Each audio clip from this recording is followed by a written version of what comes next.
the beginning of January 2020, wow, well, I was on a cruise ship with my family, Mexican Riviera, celebrating the new year, the new decade, everything that was going to be possible in that year with 5,000 other people. And wow, who knew that it would be anything different, than extraordinary. And, all the things that were possible coming into fruition that year with business and family. And I didn't think anything other than it was just going to be a great year.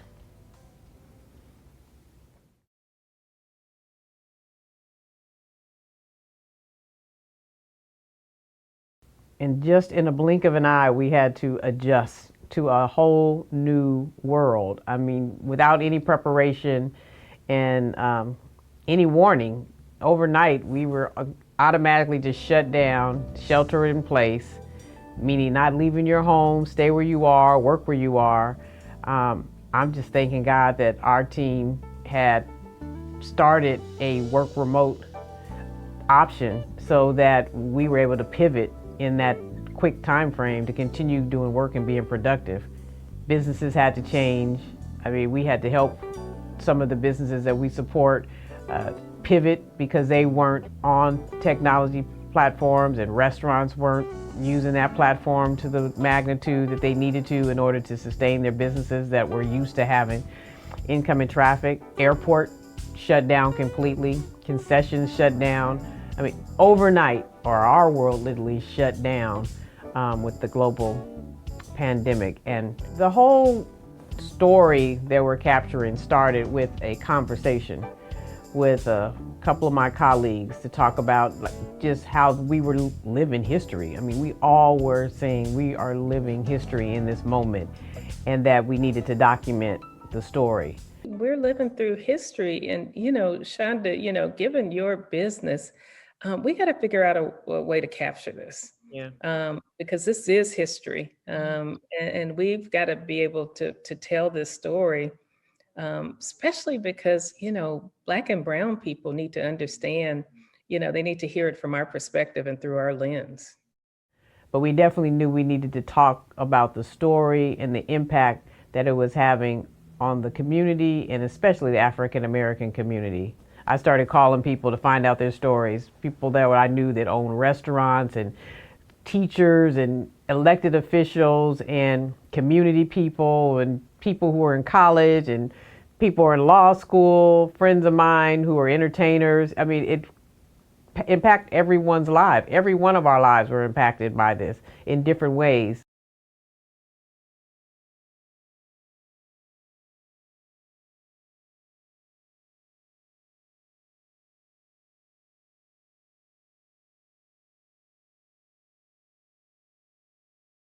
When you first heard about COVID-19, and it may have been at the time coronavirus, when was it and what was your initial response?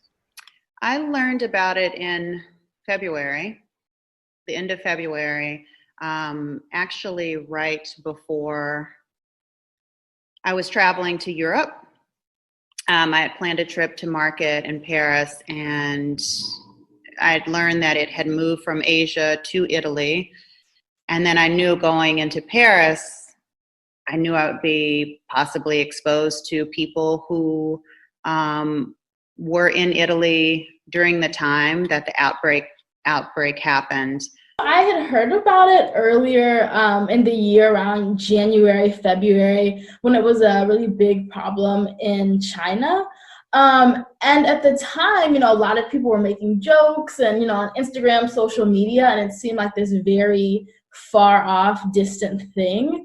But the closer we approached to spring break, it started feeling more and more real. I had peers who were getting school canceled or were going to online classes. And I remember the day before, I went to Miami for spring break. And so the day before I left for my spring break trip, my friend and I were saying, oh my gosh, do you think we're going to be able to come back to campus? And we said, well, Duke would never just cancel classes and not give us any heads up. Of course, there's going to be a process that happens and, we'll be okay. And so we went on our spring break trip, and the night before we were supposed to come back to campus, we get an email that says, do not return to campus. I just thought it was another scare, so to speak, or just another flu, something that's coming about, because this is the flu season, you know what I mean? And I remember talking with my brother Raphael in LA, and we were talking about it. He's like, man, you hear about that such, and it's like, yeah, isn't it a flu? You know what I mean? So you know what it is. We triple up on our vitamin C's in the wintertime and such. Traveling for so many years, I haven't had a flu in like almost 20 years. You know what I mean? So like, I was just letting you know, I'm just getting over the flu. So it's just dawned on me because I haven't been watching the news as much, because I don't believe in everything. So I just so maybe maybe I do have whatever they're talking about, but is it another strand of the flu? Now that you know, and now that we're here, what are your thoughts about the circumstances? It was definitely scary, only because for me, the scariest part was that it didn't seem like the Chinese government was very open with information at that time about what coronavirus really was, what the symptoms were, the death rate, how it's treated, or any of that. So that was a little bit disheartening. But at the same time, we were kind of reading about how China was throwing up like 4 hospitals pretty much overnight to treat it. So that was a little bit hopeful. I remember being at that time that it would be kind of nipped in the bud because they were taking, so I thought, such swift action. I definitely see the racial impacts, the inequality as far as resources. And this is stuff that the Black community and also other, brown and immigrant communities, we have been suffering with for a long time. Access to healthcare, access to fresh food, healthy food, access, to financial resources. So what the COVID-19 pandemic did was pretty much exacerbate all those problems, and is bringing to light to even more people, what these problems are, and is bringing people together to actually help address them.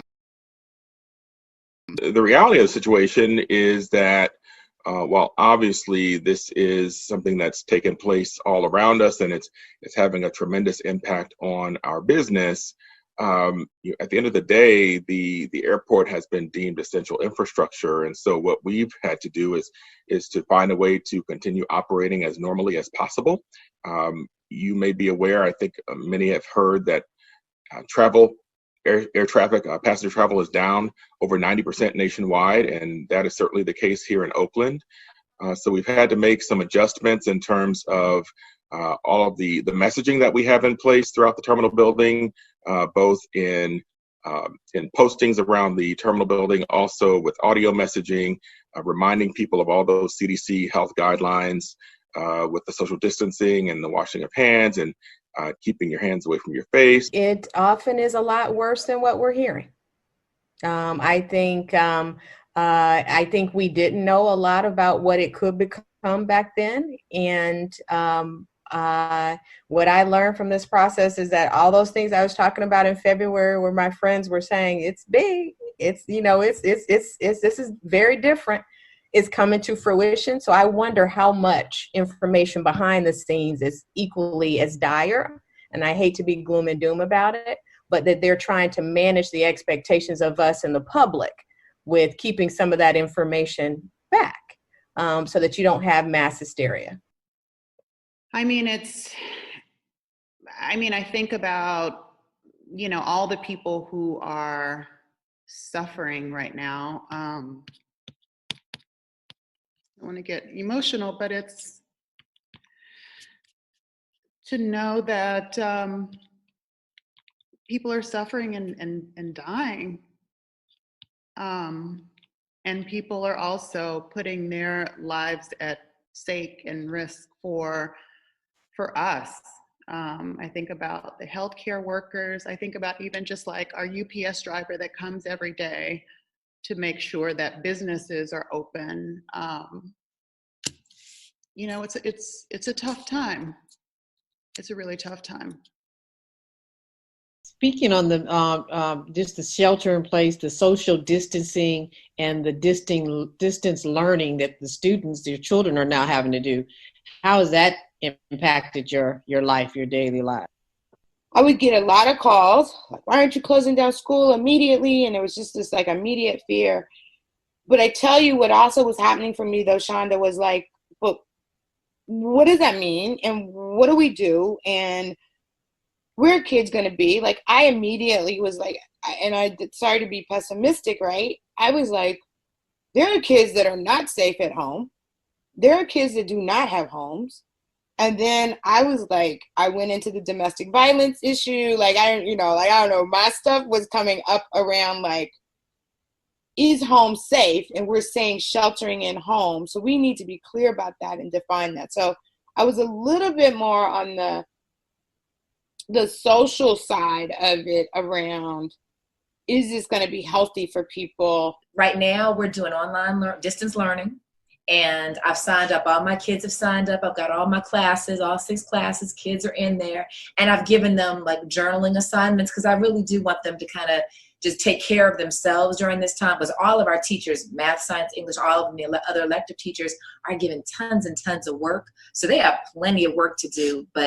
And having been in contact with the kids, they are stressed. And it breaks my heart because they are really stressed right now. So I've given them my PE assignments. I've told them I want them to stay active. So I've given them workouts that I want them to do. But at the same time, I want them to track it. So I'm like, I want to know what time you're waking up. What are you eating all day? What kind of exercises are you doing? How long are you exercising? What time are you going to sleep? How are you feeling? And I've asked them to keep a journal, and they turn the journals into me. And then I grade the journals and put that toward their PE grade. But really, it's more for them than for a grade from me. I just really want them to tap into what they're feeling because they don't know. Poor kids, they're bless their hearts. They're just trying to roll with it, but they are stir crazy. Law school is definitely mentally challenging and emotionally challenging. And what I've found getting through it up until now, getting through it has been my network of friends who've kind of become my family out there, like getting through it together.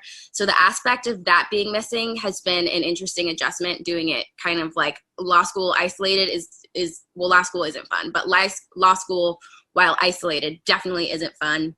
But just kind of adjust to new ways to connect with them on our various time zones has been important. Thank God I'm here with my family because that's been a help in terms of my mental health. This whole thing pretty much started with one NBA player testing positive for the coronavirus, and that kind of was a domino effect to shut down college games, pro games, shut down arenas, and then have states declare stay-at-home policies, right? And so, the sports world is always a microcosm of what's going on in the real world. And I just got a notification today that all of the NBA players from the various teams who were positive, they're all fully recovered now. With the disparities in the African American community, and that's part of the lens that we're looking at in our conversations, is do you think that the testing has anything to do with those type of disparities as well? I think the testing really has more to do with the supply of the test, more so than any sort of racial undertones. I definitely think that the treatment, however, the people are receiving during this pandemic, that is questionable. I think the allocation of resources in states where they have a limited number of, let's say, ventilators or hospital beds, or the ability to care for people, obviously we're going to see some racial biases. Once this is all said and done, we actually have the data and we can take a look at it. I've been traveling around as a travel nurse all across the country, treating persons with the virus. And I've seen kind of the arc of depleted resources and subsequent interventions, meaning initially there was some PPE or personal protective equipment to shield the worker from the patient. As the virus continued to spread and develop, many entities across America noticed a shortage of PPE.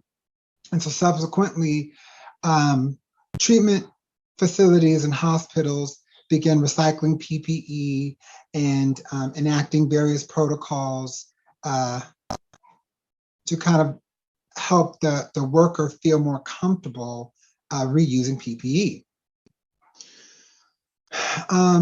Initially, there was a lot of caution about secluding persons who was positive and screening them from coming onto wards or units with other patients who were negative. But as the resources depleted, including places like the morgue that had gotten overwhelmed with bodies, it had gotten to a point to where, people expired, they were just left in the room. I've been in hospitals where the doctors didn't even come on to the COVID positive units, that they would call to the nurses station and, we would give our assessments and recommendations and the doctor would provide orders. So it has been a huge variance in my experience from what I've observed, from the level of care that persons receive. Yeah, I think we better take note again, in terms of our community. The health disparities is nothing new. This is really bringing it to the forefront. As I talk to people from here to Florida and Georgia, the sad thing about it is that the younger generation is not taking note. My fear is that this thing is going to wipe them out. And because they're still partying, going to the beaches, getting drunk, they're still doing the same thing. And not, because, a lot of people thought initially that it couldn't touch the Black community. And I couldn't understand that because everybody I saw on TV that was dying was Black. If it came out in terms of the establishment, in the sense of how bad it is, you better believe it's much worse. How has that changed your family scenario as well as your professional scenarios? Changed my whole world. I mean, nothing is the same. We don't go to the office, but maybe once to record the services on Wednesday and Sunday, but not having a chance to be in fellowship with the other church members and the day-to-day routine, it's pretty shocking. I mean, I am dumbfounded by this whole situation, this shelter-in-place thing. We've never seen anything like this in our lifetime. Yeah, we've seen 9/11 and it changed the way we travel, but for a whole country to be shut down at one time, this is just simply amazing. I'm at a loss for words. Well, it's, like every business out there, it has greatly impacted our business. We're a small business and we rely heavily on people coming into the stores. Our business is very much focused on clients coming in and communicating with them that way. So we've just had to shift how we're doing business. We're really utilizing technology in a way that we hadn't fully been able to utilize before. We're focused more on online, sending constant communication out through email, newsletters, using social media as channels, IG live chats, really thinking about innovative ways to reach consumers at this time. But at the same time, really thinking about what customers are looking for and really being sensitive to what's happening in the world. And,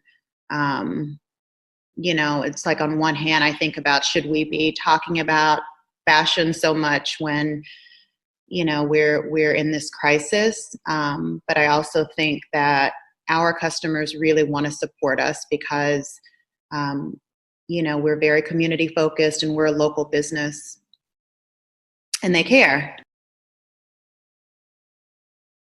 The shelter-in-place orders has not impacted me because I'm an essential worker with an essential organization. So actually my work has intensified. It has also expanded. Not only do we serve on-house populations, but also our seniors, folks who are disabled, and folks who are immunocompromised. I myself am immunocompromised. I am diabetic, and I was on a call with health professionals, and they said diabetes is one of the major diseases that folks have who have tested positive for COVID-19. So I was like, oh my goodness, I need to protect myself even more.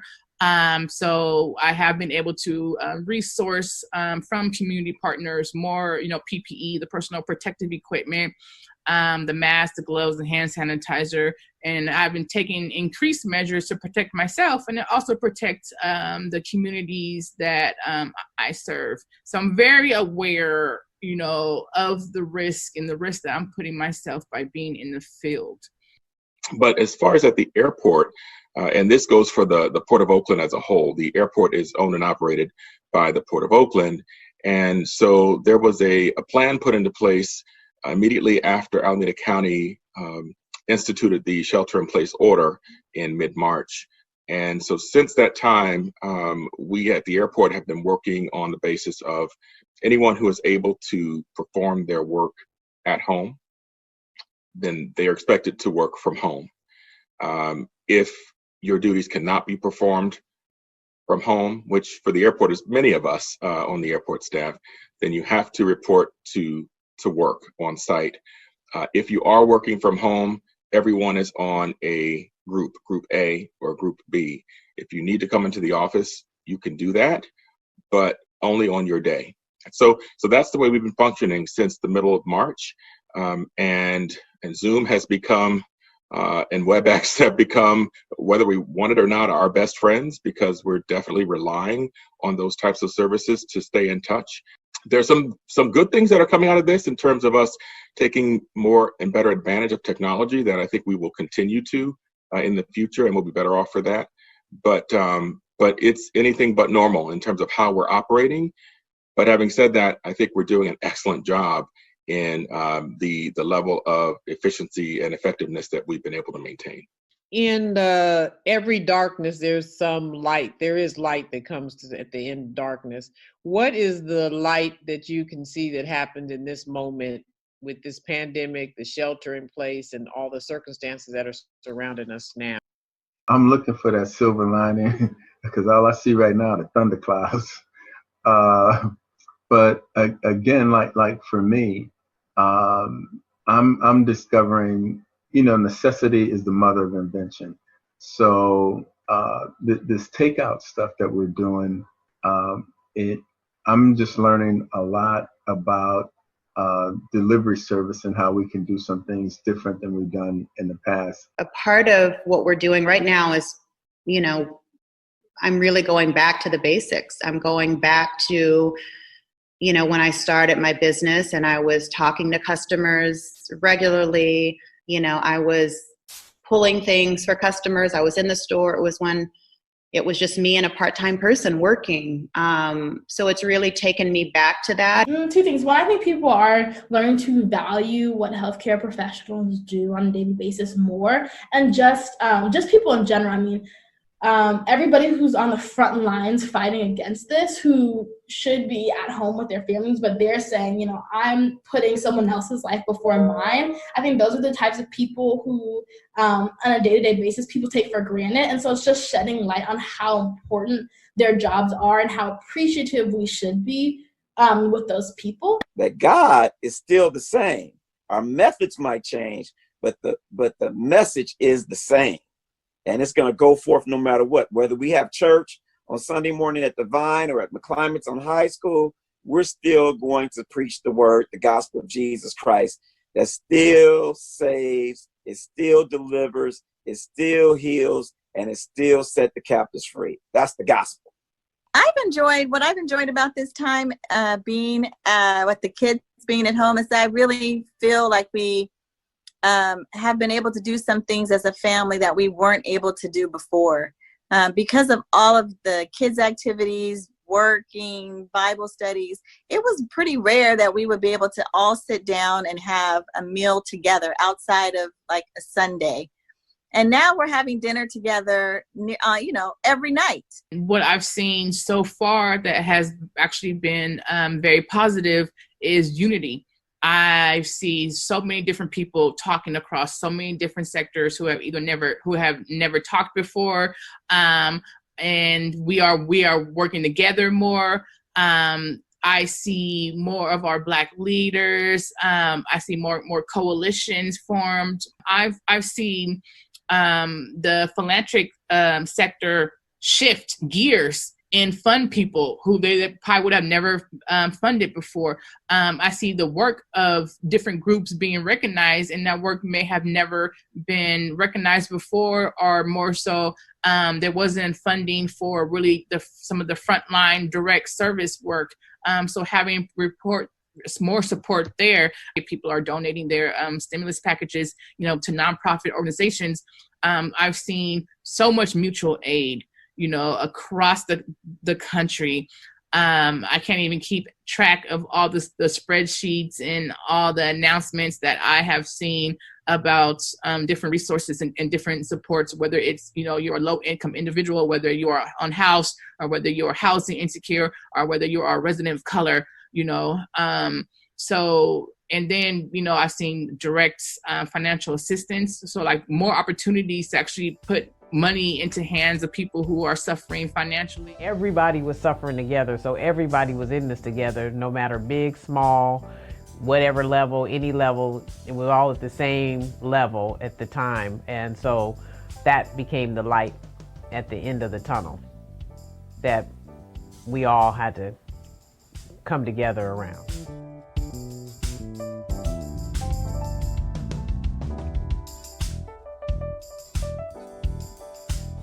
The numbers of cases were skyrocketing across America, especially in the Black community. I had the opportunity to talk to several people who had COVID-19 and were fortunate to survive.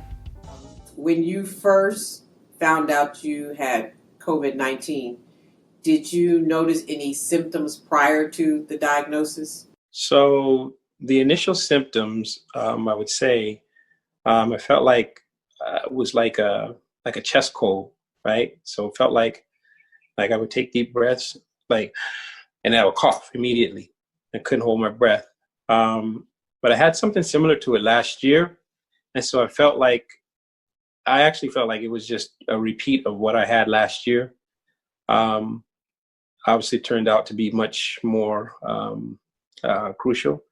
And so I found out, like I said, I was just coughing and not necessarily not able to breathe, but it was, say like about the week of, I went in the hospital on March 21st, Saturday, March 21st. But the week prior to, I almost can actually document, where I was the week prior to. And about the Wednesday, I take that back, about the Sunday, which would have been about the 15th of March, I just started feeling really, really bad and fatigued, a little bit of nausea, and just everything, I've been very fortunate in my life that I haven't had a whole bunch of sickness and been relatively healthy, but I felt really bad. And so by about Wednesday of that week, I started telling my wife, I think I need to go to the hospital, like something isn't right. Sort of in the back of my mind, I was, nah, no way, that it couldn't be COVID, it couldn't be. But as it got to be, Wednesday, Thursday, Friday, I started feeling worse and worse. And so finally on that Saturday, the 21st, we went to the hospital. We just had a great time the whole week. I know 4 people that passed, and I partied and skied with them all week. Nothing, I only know one guy that went to the hospital, but he had some other conditions. So he ended up having coronavirus, but he had been to the hospital for something else before. Only one person I knew like that, but everybody else, the ones that passed away, nothing, not a thing. Now when I got home, I got home on Saturday the 2nd, I believe. No, wait, Saturday the 7th or something like that. And I played golf on Wednesday with the guys I played golf with. We used to play golf every Wednesday. And then on Friday, man, I left. I was fatigued. I couldn't walk 10 steps to the restroom without collapsing on, sitting down. When it took me a hard time to get back to my bed. When I got to the bed, I just fall on the bed. And my wife said, you gotta go to the hospital. We came to the hospital and left me, and they said, okay, stay right here, stay in the car. We're gonna get a bed for you. We're gonna take you straight upstairs. And when they took me upstairs, that's when they started treating me right away. They took the test and started treating me. Before they even got the results back, they started treating me for it. So I think I'm sure that was a good thing. So they didn't wait or send me back home or anything, which a lot of people have been sent back home with this thing, A lot of people have been called bronchitis, and it wasn't. I just got to be lucky, it seems like. I found out that I was infected with COVID-19. I think it was around the top of August. However, in hindsight, I was experiencing symptoms since the beginning of July. And those symptoms were namely some irritation in my throat. I'm an asthmatic, and so I'm very sensitive and attuned when I have respiratory infections. And so it felt like I was getting a chest cold because there was this little tingle in the bottom of my throat. I broke out with a fever, and I was just exhausted. I couldn't breathe, and I was totally exhausted. And I was talking to my uncle, and I told him, everything is so salty. I said, I can't eat anything. Everything is so salty. And he's the one who told me, you have COVID. I went for diagnostics at a local hospital, and they said that my left lung in particular was about 80% occluded with infiltrates, which is a bacteria, if you will, or growth, rather, where the lung is full of growth, foreign growth, whether it's bacterial or viral, and that I had full-blown pneumonia that I didn't know about. It was recommended that I go upstairs and be admitted to the hospital, that they had a COVID positive unit, and they would treat me well, and that they had resources if they weren't able to get on top of my pneumonia, and if I required intubation, that they actually had ventilators available to do that. Because of my experience providing care across the country as it relates to COVID-19, I decided to take my chances at home. And so at that time, I asked for prescriptions to treat, associated symptoms. And then I left against medical advice. I was just like, oh, I don't feel good. I could still smell. I had a slight runny nose. So I still didn't think COVID because I did not have a headache. I didn't have a fever. And I could still smell. So I just didn't make that connection still yet. Now I'm on day 5. And she brought a humidifier and the Robitussin with the codeine. Worst thing that I could have ever done. Because as soon as I took it, it suppressed the cough. Once the cough was suppressed, now my lungs are filling up with mucus. Because when your body coughs, it's the defense mechanism to keep whatever is trying to get in your lungs out. So it's just like a pump. It just pumps it right back out of the lung. But now I didn't took something to suppress that. So now it's just mucus, mucus, mucus. And now I can't breathe at all. And so I called my little sister and I'm like, I need to go to the hospital. So they called the ambulance. The ambulance came. They didn't want to bring the bed into my house. They wanted me to walk out. And by this time, I was able to make it to my couch, which is like right by my front door. I couldn't even walk the 5 steps to get to the front door where the paramedics was like waiting to grab my hand to help me down my 2 little stairs to get on the gurney. I'm just telling you, it was like I had been smoking for like 100 packs of cigarettes for like 70 years. It was like I could not walk. And I'm can't breathe. By the time I get into the ambulance where they could hook me up to see what my oxygen level was, then it became more dire, like let's hurry up and get going. Meter on your finger to measure your oxygen level, and I was like at like an 86.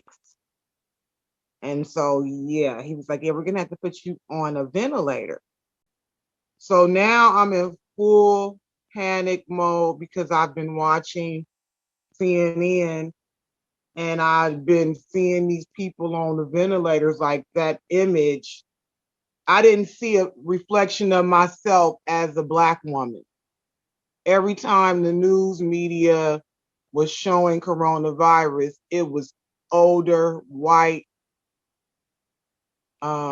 Americans. And how long were you hospitalized? Do you recall anything that happened while you were in the hospital? Or were you aware that you were in the hospital? It was not until like maybe day 3 that I saw my fingernails, and the polish had grew so far away from the cuticle that I knew then, you've been here for a while, because you almost look like the color on your nails could be a French manicure. And so then now I'm like, well, how long have I been here? And then that's when they was like, oh, you don't have to go to dialysis anymore. I'm like, dialysis? What? In my mind, because I have a trach in my throat and I can't talk. So I knew that something traumatic had happened to me, but I still just thought it was the next day. And I'm woke. And it wasn't until the main doctor that was overseeing me, he came in and then he let me know that I was a miracle and that I was a fighter. And he was like, you fought so hard to survive. And I'm still like, well, what the hell I survived? And then that's when he let me know coronavirus. I was on a ventilator for 10 days. But prior to that, like a couple of days prior to that, just remember thinking, you don't ever expect to be in, there's no way I expected to be in the hospital for a month. And so I kind of figured eventually I was going to be, discharged. And just those first couple of days, just kind of feeling like, wow, I can't believe, I have, coronavirus or COVID-19. Very surreal. So it turned out that I had pneumonia in both lungs, right? And things were pretty bad. And, like I said, by the grace of God, I have to say that it's, very close to the other side. I'll just leave it at that. And I have an amazing pulmonary doctor who, quite honestly, he's been very, transparent. He said at the time it was so new. I was basically like his second case that he had dealt with. And so you may have heard of medicine that they're using called Remdesivir. And Remdesivir, he used Remdesivir just, kind of on a whim, actually, just trying to, sort of, on a hope that this works. And it worked. The severity of my infection, I would say, was severe. Again, 80% of my left lung was occluded, meaning I only had function of 20% of my lung, and there was talk of ventilation. I began exhibiting symptoms around the beginning of July. I became bedridden by the beginning of August. I lost 15 pounds during the course of my illness. And I was so fatigued and so exasperated by lack of oxygen that I couldn't even bathe myself. I didn't bathe for 7 days. I had pneumonia and was on antibiotics for 10, 12 days. I was laying on bath towels because I was sweating so profusely. It was difficult for me to,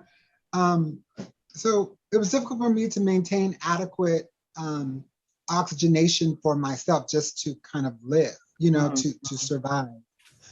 If you imagine the lungs as an air sac or a bag, 80% of that bag was not functional. It was filled with solid matter. Instead of air, it was filled with solid matter. So I literally only had 20% of that entire bag left to breathe and to survive with. Wow. So I couldn't speak in full sentences, and I could only text to get my communication across. Because I had pneumonia, I also had a cough. And sometimes with the force of coughing, it increases the demand of oxygenation when you inhale. But I couldn't meet that demand sometimes. And so I'd get dizzy and woozy to the point of where I would, almost pass out. Oh my goodness, I'm very close with my my children, my godchildren. My grandchildren, and my wife. And for her to be here at home by herself, and then I couldn't see them, they couldn't see me. It was pretty tough, but they handled it very well because I kept in touch with them, and I would tell them honestly how I felt, how things were going. They were very worried. I had just turned 43. And within 13 days of that, I'm in the hospital in a coma. My kidney shut down first. Then I had pneumonia. So coronavirus, pneumonia, kidney failure, blood clot on my main artery, trach in my throat, and I'm on a ventilator. And every time they tried to get me off the ventilator, my heart would stop. Or every time they tried to clear the mucus out, my heart would stop. And they didn't understand why. The longer you are in a coma and on that ventilator, the worse it is for your body. But there's a medicine that they give you when you're in a coma that takes the oxygen. All the oxygen in your body goes to your brain and heart because those are the two most important things. And when they're not working, that's when they give the family the not so great news. How has your recovery been since you have recovered from COVID-19? What's been the process? Do you have any lingering symptoms? As I feel absolutely nothing from it at all. I walk 18 holes every Wednesday. I walked yesterday 18 holes playing golf with the guys. And I don't feel tired after I get done or anything. So I feel no effects now at all that I ever had it. I'm doing physical therapy a couple times a week, and that's just to help strengthen my lungs. And again, consistent, like walking the neighborhood I live in, and trying to do like light cardio to help again strengthen the lungs and breathing and such. The most difficult lingering effect that I've had have been my feet, the nerve damage in my feet. because it's healing from the inside out. The best way I could describe that feeling, if you're a female, is like contractions. It's like really sharp shooting pain that can come from one toe all the way literally up to your chest, like to your heart, like, ooh. So that's been the most difficult part for me. Then comes the emotional. The PTSD and the anxiety is still there. It's just different from when I first came home. When I first came home, I didn't want to go to sleep because I felt like I wasn't going to wake up again. But then as I realized that, oh, God, gonna let me stay a little while longer, okay, I'm gonna start going to sleep. But now it's the anxiety of people. It doesn't matter, child, my mom, everybody is a suspect. Because you don't know who's come around them, where they've been, and what they've done. The effect that COVID-19 has had on my psychological wellness is profound, far more impactful than on my physical wellness. While I was battling the symptoms, I thought I could die. And that made me reflect on the choices that I've made in my life thus far. Am I fulfilled? Who am I? What is fulfilling to me? Am I proud of the choices I made? Would I make different choices? And after COVID-19, I had the opportunity to revisit those thoughts again and answer those questions. That up until that point in time, I was making decisions and choices for temporary joy, some momentary happiness, that I really wasn't in alignment with making decisions that were fulfilling to me and my spirit, my soul. And since then, I've made a promise to myself that from here on out, I would make choices that are in alignment with fulfillment of my inner self, of my being, of my spirit, my soul. And a lot of people still don't understand how bad this really is. I've never, ever felt anything. I've had the flu, colds, I've had everything you think of, but nothing to take me down like this, nothing. What was the hospital bill during your stay when you were hospitalized for COVID-19? And how much did your insurance cover? Was it covered under your insurance, or do you have bills that you didn't have before? My bills are upwards of $500,000, right? Insurance does cover some, but as a matter of fact, there's a shameless plug. There's a actual GoFundMe page that was created by the frat actually to sort of help offset some of the bills. And how has this ordeal changed your outlook just on life in general? Everything's beautiful now. You can't take it for granted. My grandchildren, and just everything. Everybody's got bikes now. We're all doing bikes now. Everybody's riding. A lot of family stuff, My impact on life is that I just want to enjoy everything. So I just hope everybody still wears a mask and takes care of themselves. Because if you haven't had it, oh my God, it's terrible. It's just terrible. And to lose 4 friends that I was just skiing and partying with, who were fine, and by the end of March, they're all gone. Unbelievable. I have a 14-year-old, and with all the things that are going on in the world right now, that's where I feel like, that's my strongest suit. One of the things is just pass along information and try to help the next generation navigate some of the things that are going on. It is just a nasty virus. And I felt like I needed to get all my ducks in a row to be able to share my story with my community as I learned it, right? And everybody wanted to know like what was wrong. And I just didn't want to tell them because I'm like, I want to get everything. So when I tell the story, it's like boom, boom, boom, boom, boom, boom, boom, boom, boom.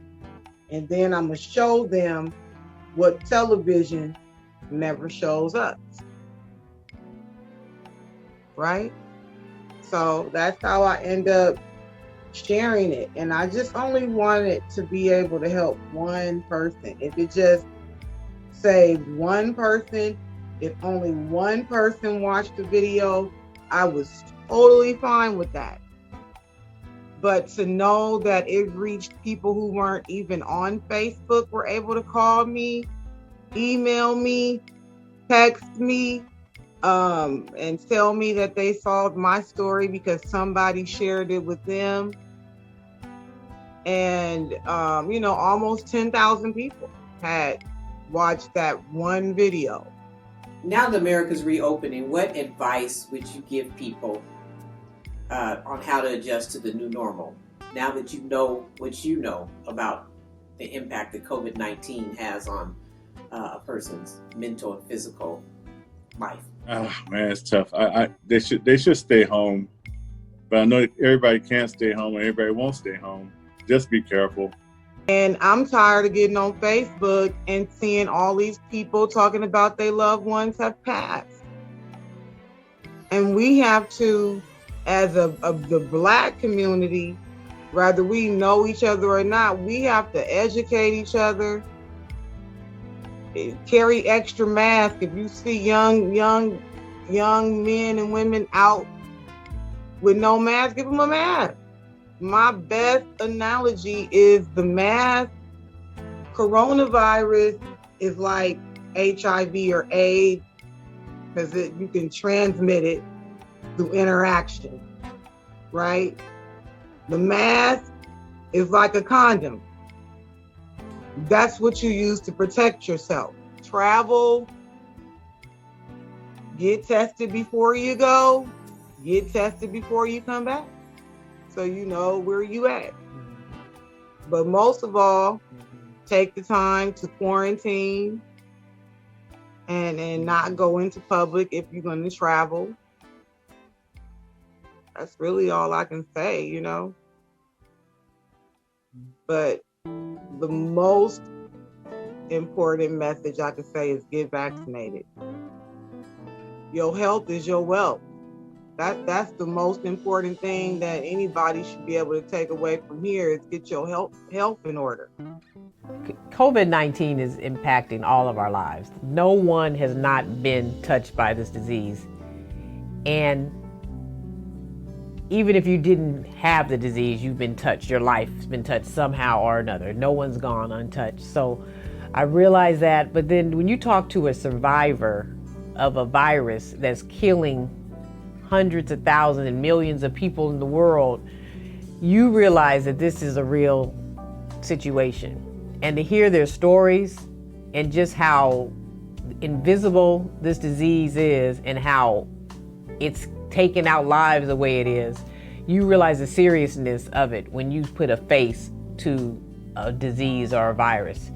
And faces that look like people that you know, people in your family, any circumstance that you could imagine, this virus has impacted those people. They were just at an event and something happened, or they just were with their friends and family, and you realize the importance of wearing a mask and how that protects not only you but others, and you realize the seriousness of it when you can put a face to this disease or illness or virus that's happening and this pandemic. And it made me it also gave me some hope too, because you realize that what the people had gone through, and you realize that they are like walking miracles that they survived it. If they have hope in the midst of a pandemic, we all should have hope, but then we also have to do what we need to do to protect one another.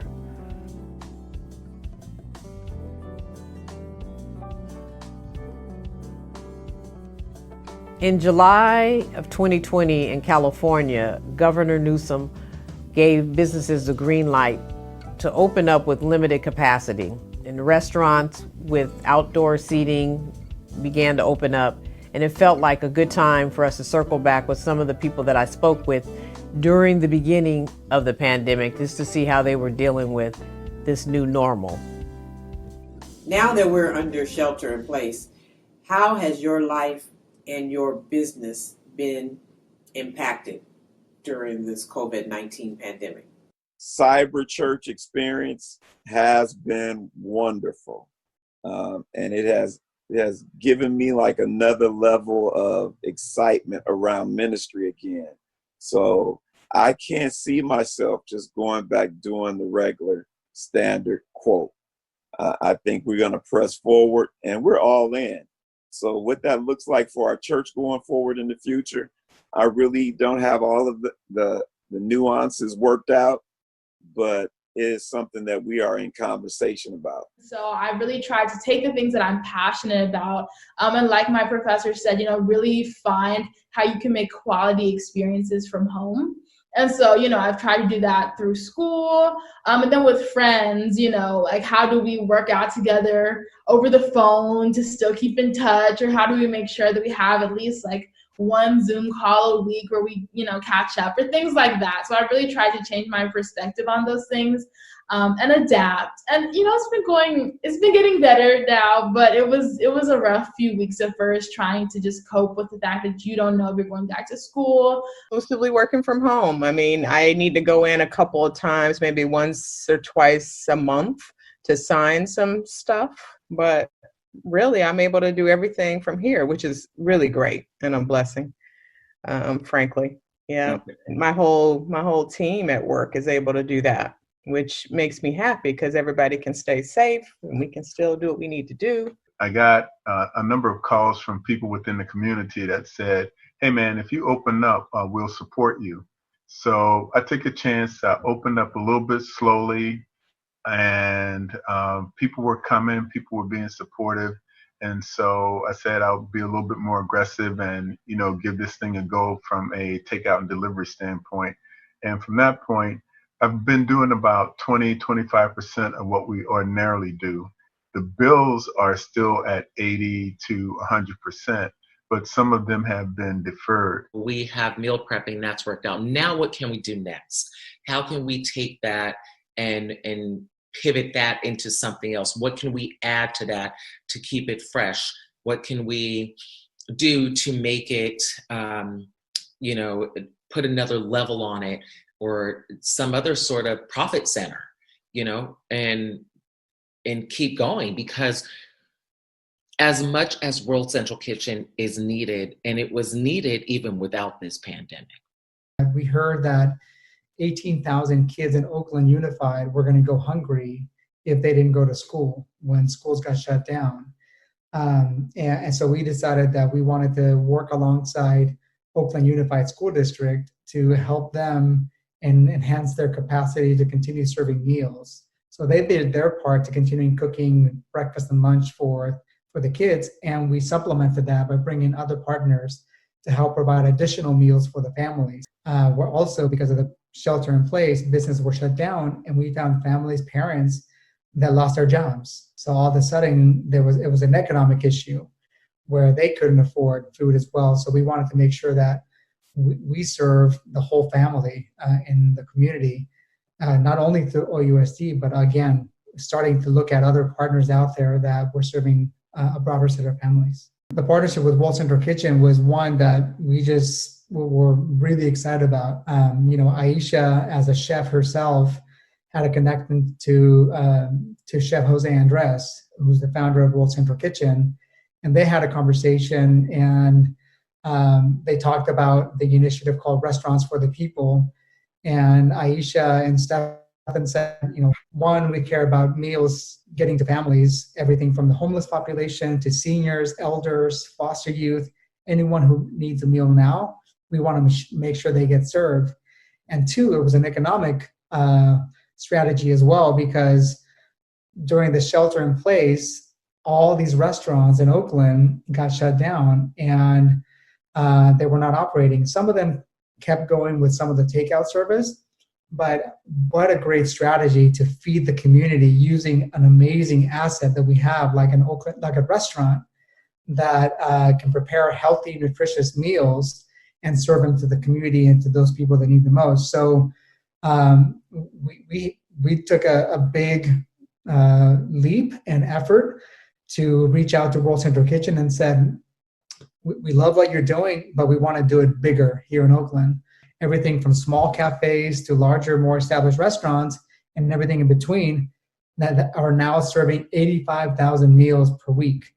And as of last week, we have done about 1 million meals to the Oakland community, which means that about 10 million in economic relief effort, really because we pay the restaurants for the meals, was put into the Oakland economy. And on top of that, of these 130 restaurants, they have re-employed about 800 people from their kitchen staff. So for us, it was a way to really address the need for food, but also in a way to activate and bring economic security to an industry like restaurants, who otherwise would have been potentially out of business. Just tell me a little bit about how your daily routine has changed now that we're under the shelter-in-place mandate. And we made some adjustments pretty quickly with the school in terms of their schoolwork, because it was very clear that in addition to the challenges of now being homeschooled, that our kids, my kids, were also dealing with the challenge of their mother going to work in this hospital where the virus is, and how that was an extra layer of stress and anxiety for our children that other children didn't have. I have a lot of time to hang out with the kids.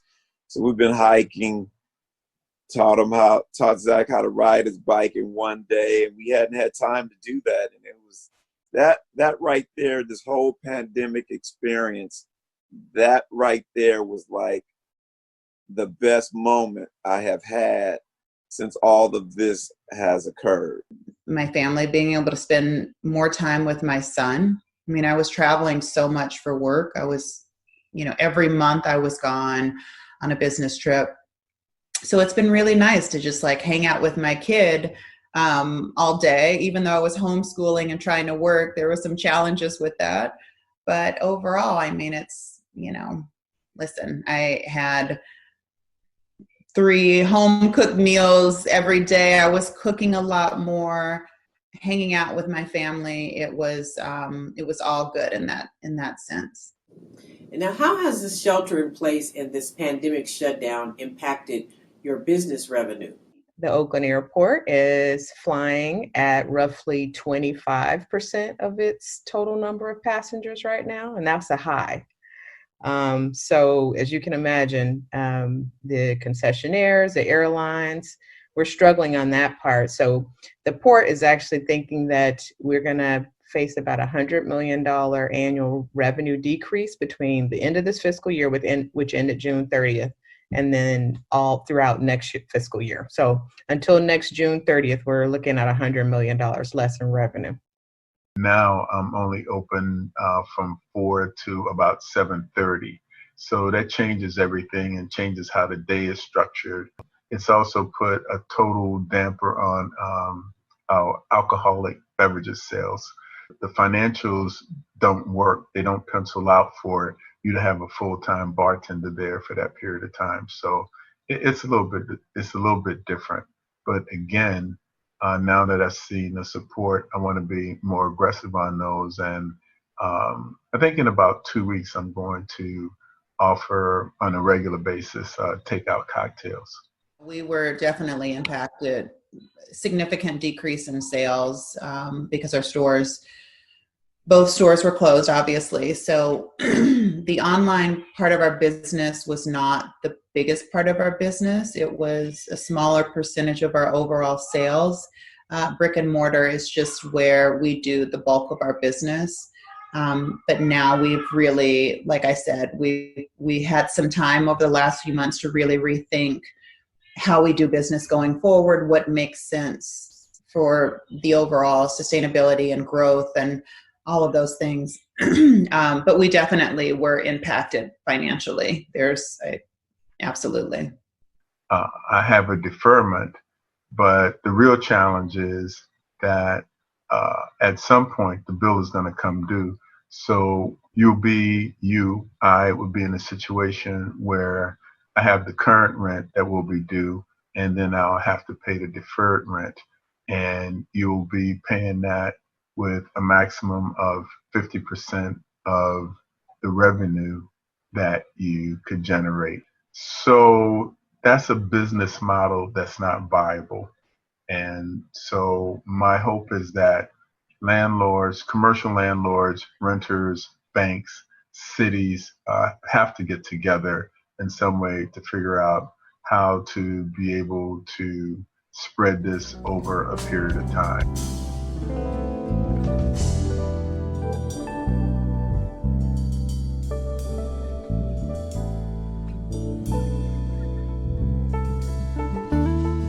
It's 4 months into shelter-in-place shutdown, a global pandemic, and the world witnessed the horrific murder of an unarmed black man. A police officer has his knee on his neck, and George Floyd, we watched, is murdered on camera. Black people have watched Breonna Taylor murdered in her home, asleep in her bed. Then there's Ahmaud Arbery, who was chased down viciously as black men have been chased down in this country and lynched. This man is murdered in the streets. The numbers of black people dying and getting COVID-19 and suffering is astronomical. So all the disparities that black people have dealt with since 400 years of being here as enslaved people, in the 21st century, in a new decade, 2020, still going through this suffrage, and now the world sees it. And now we have social justice movement happening and unrest. How does that impact you personally? This was really challenging for me because if you know me, I'm someone who's very, very big on activism. I'm always usually out there in protest and getting involved in the community and doing all of this stuff. But with Corona, I live with my grandmother, and so I did not want to be involved in these protests that could potentially, have a really negative effect on her if I were to get sick. And so it was really hard for me to see all this unfold and to just sit back and not be a part of it, and to feel like I couldn't do anything to really be heard. I've been fortunate enough, even when I had Pecan in Oakland, through every single civil unrest or protest or demonstration, I have not been harmed. But I took some proactive measures. I did put out there Black Lives Matter. I did put I'm part of the community. Actually, when I'm there, I reach out. I had water for protesters. When I did I put out some chips and stuff. So I welcome the protests, and I hope we just do it in a smart way and take that protest to the ballot box. Nothing has really impeded port business on the maritime property. We haven't seen excessive looting or anything on property. We had a little bit of, window shattering, at Bevmo, but minimal, very, very minimal related loot. So nothing has really, but positivity, I think, with regard to this movement, have we experienced as a port, and I'm very proud of that. We were really lucky that after the first protest, my business and my neighbor next door, two Black-owned businesses, were not impacted, and I didn't have my business boarded, and neither did she, and absolutely nothing happened to our business. So we were really lucky, because I know that there were several businesses that were impacted, and broken glass, graffiti. But I have to say, like, going out just on Broadway, just seeing so many people come together and wanting to help and make sure that the businesses were okay, like everyone was safe. We saw so many volunteers just removing graffiti and removing writing off of the buildings. They were scrubbing the buildings that morning. And to see our community come together like that was I was really proud of that. If you're constantly hearing, this is my story, this is my experience, and this is how I'm being negatively impacted by the systems that exist, when you always hear those perspectives and those voices, you almost can't stop working towards change, because you know there's somebody out there who is constantly being negatively impacted by someone else's decision to not stand up and to not speak up. Well, since our first interview, how has your outlook on life and what's happening in the world changed? As a medical professional, my outlook is bleaker now than it was in the beginning. I really felt that the virus was not going to be with us for as long. It was not going to be as impactful as it has been. And that by this time, we would have seen a dramatic drop off in the number of cases and the infectivity rate and its impact on our lives. But that's not true. We're actually more impacted. We are going to see it prolong for the foreseeable year, this year and next year. So I think, yes, there is a constant, a conscious change that I have made. I'm trying to give people more grace, right? I'm trying to acknowledge that when you approach a person with mask on, of course, that's what we're trying to roll with, is mask on, that there's a lot going on behind that mask that wasn't there before. And so when you're just everyday stuff, when you're at the grocery store and, the line doesn't seem to be going as fast as it needs to be going, and you don't know what's up with that person who is checking you out. It just seems like they're taking a while. Well, give that person a little grace. I'm hopeful, but I'm cautiously hopeful and I'm realistic. Like I said, the situation that I'm in personally, the business model just does not work. It's not a viable business model when the maximum of what you can generate financially in terms of sales doesn't match up with the fact that all of the debt is still at 85 to 100%. So that doesn't match up. And unless something happens that doesn't exacerbate that helps you address that, I don't see a viable pathway forward. But there really is going to have to be a program for small businesses, or we're going to get totally to the homogenization of America, which means there are no more small businesses and they're just big chains. And I don't think that that's what will make America be what it has been. You have to thrive. You definitely have to survive, but you want to thrive. So you have to start thinking out and testing those things. Some of your ideas aren't going to work. And then some of them will work. But you have to, as an entrepreneur, you just have to keep always looking ahead and trying new things. I don't think the restaurant industry is going to be what it once was for a long time. Some of these businesses, especially small businesses, really understand that they need to operate differently. Because if it's not COVID, it's going to be some other crisis that comes in later that's going to affect the way they operate. So everything from the way their business model works, take restaurants, which we're talking about right now, for example. How are we also helping restaurants rethink their business model so that they integrate more technology into their business, whether it's, to more online ordering, online presence, but they really need to rethink their business model. So all I can say is that we are definitely walking by faith, because we definitely don't know what we're seeing right now. And sometimes what we see can be distracting. It can make us depressed.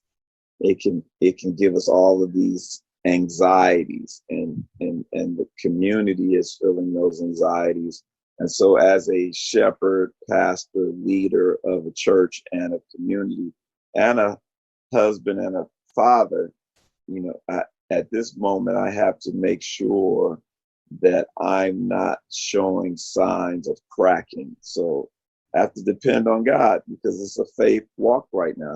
It's a journey of seeing how much faith you have in believing what the word says about you. People became, I think, a little bit disenchanted with what is life, because you want to get back to some sense of normalcy, but it's not there yet. And we still are going to have to go through that even after things are opened up again, because we are living in a world of post-COVID-19, meaning like now we know this virus exists amongst us. And if we don't do what we need to do to protect ourselves, we could be closed down completely again. So the real key in all of this turmoil that's going on is what's going to happen with the election.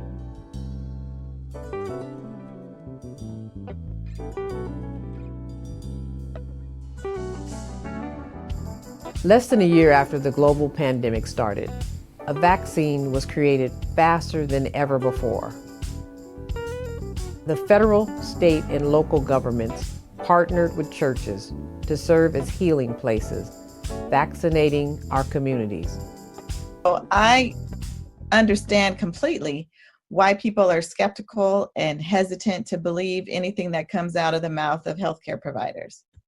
And I think that's where people like me, who are doctors and who are Black or brown, will come in and really be able to educate our community. I don't believe that they would kill all the doctors off and all the nurses off just to kill us, because they have to take the vaccine first. So, I'm gonna wait till my wife gets hers and then. I got mine at True Vine Ministries, where Pastor Zach and Dr. Donna are the leaders.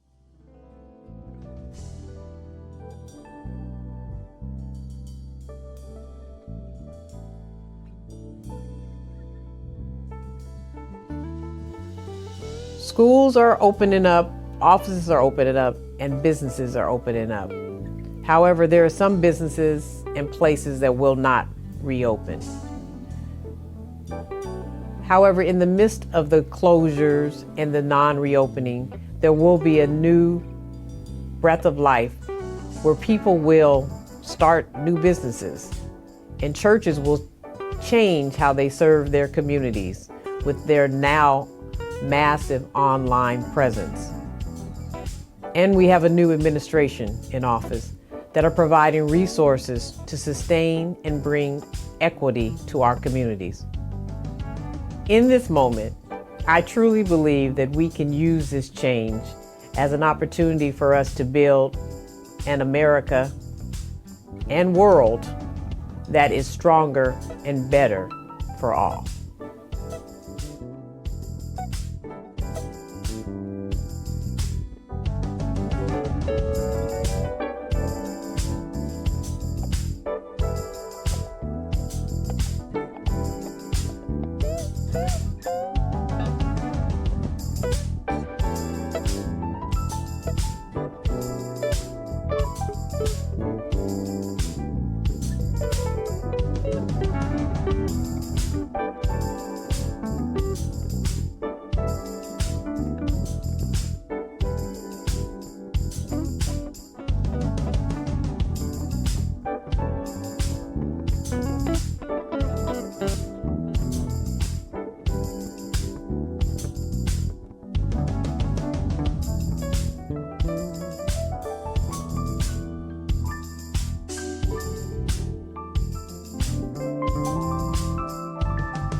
Thank